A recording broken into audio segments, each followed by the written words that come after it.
Certains hommes marquent une révolution par la durée de leur combat, d'autres par leur intensité. Et puis, il y a ceux dont le destin est si court qu'il en devient presque légendaire. À seulement 27 ans, il est déjà entré dans l'histoire. Mais qui était vraiment Didouche Morad? Un simple chef militaire du FLN ou l'un des architectes oubliés de la révolution algérienne? Dans cette vidéo, je vais retracer son histoire à travers trois aspects: son parcours, son rôle et l'héritage qu'il a laissé. Bienvenue sur l'héritage algérien, la chaîne qui vous fait découvrir l'histoire de l'Algérie afin de transmettre notre héritage aux générations d'aujourd'hui et de demain.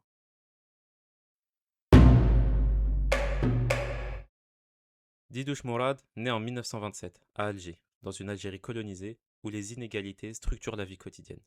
Il grandit dans un environnement où la question de la justice et de la dignité nationale deviennent très tôt centrales. Dès sa jeunesse, il se distingue par son sérieux et son engagement, et rejoint très tôt les milieux nationalistes algériens. Il s'implique notamment dans les cercles liés au mouvement pour l'émancipation, où il découvre les idées anticoloniales et la nécessité d'une organisation structurée. Au fil des années, il s'éloigne d'un simple militantisme pour entrer dans une logique plus organisée, plus clandestine. Il comprend que les revendications politiques classiques ne suffisent plus face au système colonial.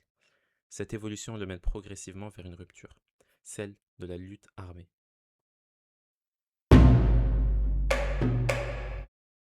Au début des années 50, Didouche Morad rejoint le groupe des fondateurs du mouvement révolutionnaire, qui donnera naissance au Front de libération nationale. Il fait partie de ce noyau dur qui prépare l'insurrection de 1954. Son rôle est fondamental: organisation, structuration des réseaux, préparation militaire et coordination des premières cellules révolutionnaires. Il est associé à d'autres figures majeures comme l'Arbi Ben Mehdi et les premiers responsables de la zone 2, la zone constantinoise. Le 1er novembre 1954, lorsque la guerre d'indépendance commence, Didouche Morad est déjà un responsable important dans l'organisation du soulèvement. Il incarne une nouvelle génération de dirigeants, jeunes, disciplinés, convaincus que l'indépendance ne peut être obtenue que par une lutte organisée et collective. Quelques mois seulement après le déclenchement de la Révolution, il prend part à des opérations et à la structuration du mouvement dans le nord du pays.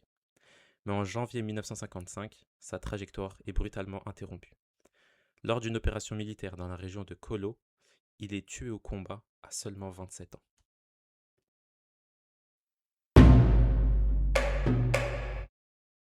La mort de Didouche Morad ne met pas fin à son influence. Au contraire, elle renforce son statut de symbole. Il fait partie de ces figures fondatrices qui n'ont pas eu le temps de voir la victoire, mais dont l'action a permis de rendre la révolution possible. Son nom est aujourd'hui associé aux premiers jours de la lutte armée et à l'organisation initiale du FLN. En Algérie indépendante, il est reconnu comme l'un des 6 historiques, ces fondateurs du 1er novembre 1954 qui ont déclenché la guerre d'indépendance. Son parcours rappelle une réalité importante: les révolutions ne sont pas uniquement faites de grandes batailles, mais aussi de préparation, de discipline et de décisions prises dans l'ombre. Didouche Morad incarne cette génération qui a transformé une aspiration politique en mouvement structuré. Même si sa vie a été courte, son rôle a été déterminant dans le lancement de la guerre d'indépendance algérienne. Et c'est précisément pour cela que aujourd'hui encore, son nom reste gravé dans la mémoire nationale. Et si cette vidéo vous a intéressé, abonnez-vous à l'héritage algérien pour découvrir d'autres figures et événements qui ont marqué l'histoire de l'Algérie. A très bientôt pour un nouvel épisode sur notre héritage.